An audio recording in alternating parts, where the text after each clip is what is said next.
Ikinalungkot ng lahat ng mga netizens ang bagong balita patungkol kay Dr. Willie Ong.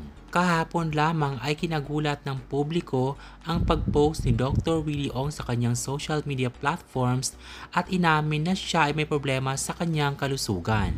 Ang nakakalungkot na balita ay ang pagkaroon niya ng malalang sakit at ito ay ang sarcoma cancer.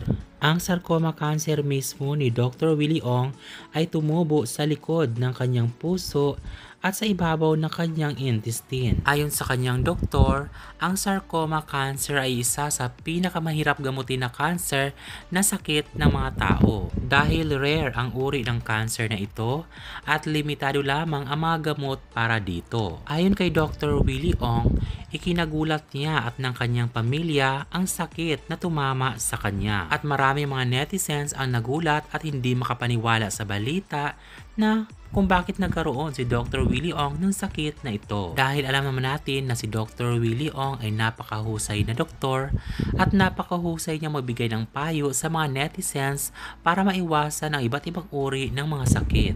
Dahil healthy naman ang lifestyle ni Dr. Willie Ong. Palaging pinapaalala ni Dr. Willie Ong sa mga netizens ang pagkain ng mga masustansyang gulay at mga prutas, pati na rin ang mga karne, pero dapat ay limitado lamang ito sa ating kalusugan. Marami mga video si Dr. Willie Ong sa kanyang YouTube channel kung paano magpapayat at anong mga benepisyo kapag ikaw ay nagpapayat. Tinuturo niya ang mga pagkain na dapat kainin at dapat iwasan para mas mapabilisan ang ating pag-burn ng ating mga fats sa ating mga katawan. Ayon kay Dr. Willie Ong, nakakagulat at masakit man pero dapat tanggapin kung ano man ang maaaring mangyari sa kanya. Nagpapasalamat siya sa suporta ng mga netizens at mga prayers na kanilang binigay para sa kanyang healing at sa kanyang fast recovery.